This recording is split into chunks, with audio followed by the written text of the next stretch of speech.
Download our app available from the App Store and Play Store.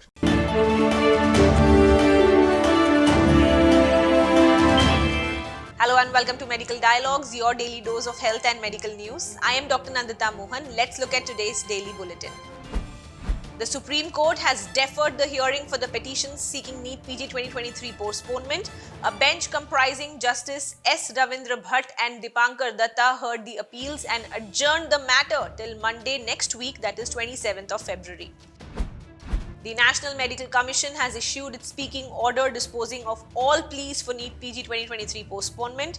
The order is in response to the several representations submitted by the aspirants pushing for an exam date extension to reduce the gap of around 5 months between the date of the NEET PG 2023 exam and the date of MBBS internship completion. Bringing good news to the postgraduate dental aspirants in Jammu and Kashmir, the Union Ministry of Health and Family Welfare has given its permission for increasing the intake capacity of MDS course in 4 specialities in the Government Dental College and Hospital. Intake capacity has been increased from 3 to 4 in specialities including oral and maxillofacial surgery, conservative dentistry and endodontics, periodontology, prosthodontics and crown and bridge. Apart from this, the ministry has also renewed the permission for the MDS seats in pediatric and preventive dentistry, oral and maxillofacial pathology and oral microbiology as 3 seats each. The permission from the Union Government has been given for the academic year 2023-2024.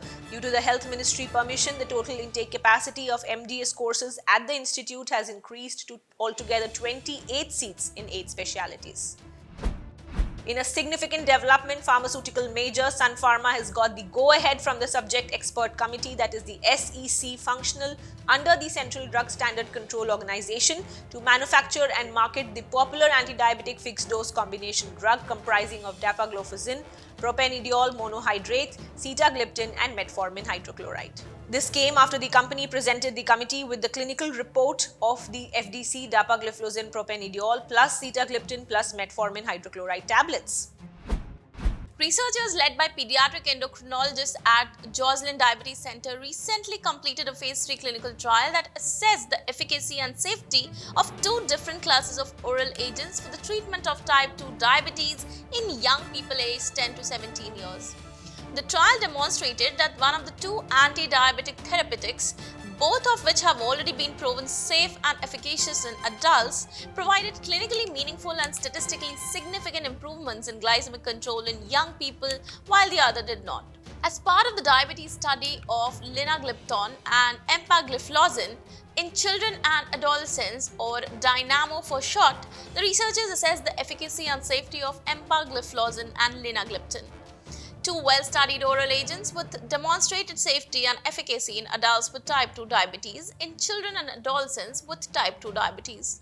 Between April 2018 and May 2022, Lafell and colleagues enrolled 262 and randomized 158 participants aged 10 to 17 with type 2 diabetes in this double-blind placebo-controlled trial, uniquely comparing 2 agents with a single placebo group. The participants were followed at 108 sites in 15 countries. Living in areas with high levels of air pollution is associated with an increased risk of Parkinson's disease, according to a preliminary study released recently that will be presented at the American Academy of Neurology's 75th annual meeting being held in person in Boston and live online from April 22 to 27, 2023.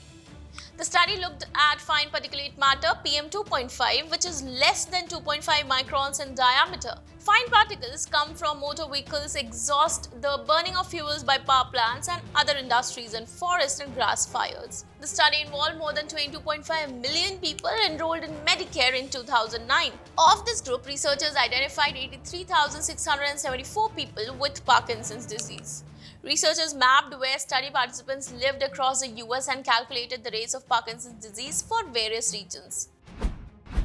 Researchers from the UCL Cancer Institute have provided important molecular understanding of how injury may contribute to the development of a relatively rare but often aggressive form of brain tumor called a glioma. For the research, young adult mice with brain injury were injected with a substance which permanently labeled astrocytes in red and knocked out the function of a gene called P53, known to have a vital role in suppressing many different cancers. A control group was treated the same way, but the P53 gene was left intact. A second group of mice was subjected to p53 inactivation in the absence of injury. People who became pregnant using assisted reproductive technologies were found to be over twice as likely to develop preeclampsia than those with traditional pregnancies, according to a study presented at the American College of Cardiology's annual scientific session together with the World Congress of Cardiology. Technology-assisted pregnancies achieved through assisted reproductive technologies can either be traditional or gestational surrogacy. That's all for today. Stay tuned to Medical Dialogues for latest updates. Never miss a medical update from Medical Dialogues. Like, subscribe, and press the bell icon.